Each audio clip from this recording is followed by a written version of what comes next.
ومدح سوماليات أو مدبمتك كلا دعوة كيهي مصيرك يا آية كتلنت دلك يددك أي مدح ذويهنا ولا لا ليهي qabkoodii aan kor u qaadno qabka iyo sharafka Soomaaliyeed ee uu madaxweyne Farmaajo sheegto inuu soo celiyay ma waxaan ku miisaanaa xaqiiqaha jira mise qof jeclaysi iyo dareen qabyaaladeed Soomaaliya halkee ay maanta taagan tahay 4 sano kadib jawaabta su'aashan iyo taariikhda oo aan dib u raacno ayaan halbeeg ka dhiganaynaa gudaha iyo dibadda ayaanu markaasi u kala qaadi doonaa Soomaaliya oo ku meel gaarnimada ka baxday 2012 masraxyada dunida ay dib ugu soo noqotay madaxda qarankana waxay ahaayeen kuwo wax ka fariista xafiisyada laga go'aamiyo siyaasadaha caalamka 4 sano kadib waxaa siyaasadeena arrimaha dibadda noqotay from White House to Abiy xafiiskiisa waxaan ku soo aruurnay Eritrea iyo Ethiopia waa natiijada siyaasad qalqalsan ee uu madaxweynuhu dalka ku hagay 4 sano ee la soo dhaafay 2016 muqdisho waxaa marti u ahaa madaxda Afrika oo 40 sano kadib uga qayb galayay shirka IGAD shirka goobta uu ka dhacay ma ahayn xerada xalane ee waxa ay ahayd gudaha muqdisho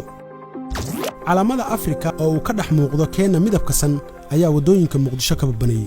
Uhuru Kenyatta oo aeroboortka uu ku soo dhaweeyay wasiirkii gaadiidka xilligaasi ayaa ka mid ahaa madaxda timid madaxweynihii xilligaasi Xasan Sheekh Maxamuud iyo isaga ayaa muqdisho lagu heshiisiyay Uhuru waxa uu xal u raadinayay ganacsiga qaadka iyo dacwadda badda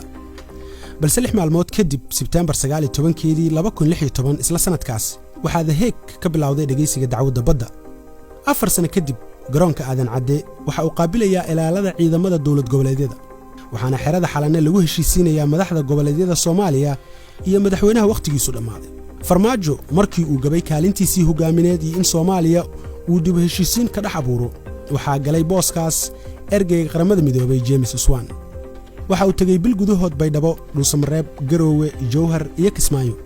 waxaana gabagabadii fariinta beesha lixaad uu geeyay 30 January fila Soomaaliya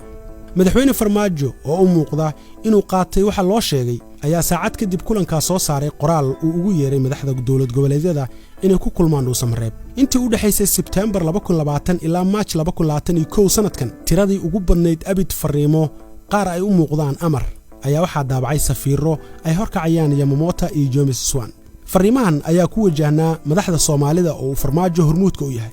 waxa la idinku boorinayaa waqti baa idinku socda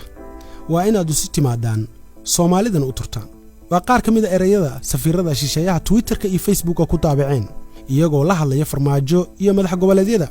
fariimaha Twitterka ay soo daabaceen safiirada xalana fadhiya ayaa madaxweynuhu ka falceliyaa marka uu diido baaqyada bulshada iyo siyaasiyiinta kaga yimaada siyaasadda madaxweyne Farmaajo ee ku salaysneed nabadoonnimada waxa laga dareemay Ethiopia iyo Eritrea balse gudaha waxa uu ahaa matanaasulo ka gudbi waayay gobolka Gado Soomaaliya waxa ay kaga gudbi kartaa baahida shisheeyaha sokeeyaha inay heshiiyaan oo ay sogolaadaan siyaasadeena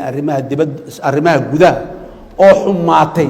ayaa keento faragelinta teeda qalloocan inay noo timaado mas'uuliyadda madaxda dalka ay ku dhacay inay dalka isku hayso dadka siyaasadda ku jira isku hayso